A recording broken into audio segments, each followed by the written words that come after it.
Pinacotecas, salas, galerías y exposiciones de la Diputación Foral de Vizcaya se sumarán este viernes 18 de mayo y el fin de semana al Día Internacional de los Museos, con jornadas gratuitas y obsequios que entregarán a quienes se acerquen a conocer sus actividades a lo largo del día.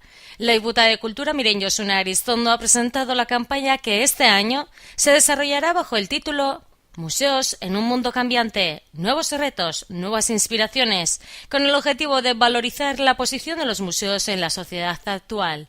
Aristondo ha animado a visitar los museos en su día más internacional y accesible. Entre las acciones especiales previstas para este viernes, ha destacado que los museos saldrán a la calle. Se trata de una sencilla puesta en escena teatralizada, concebida para promocionar la actividad de los museos de Vizcaya de una forma singular, amena y visual. De esta forma, personajes representativos de los diversos museos de Vizcaya, como hombres del Neandertal, pintores y escultores, mineros y ferrones y arranzales, entre otros, se distribuirán en zonas emblemáticas de la capital vizcaína con folletos informativos del Día Internacional de los Museos.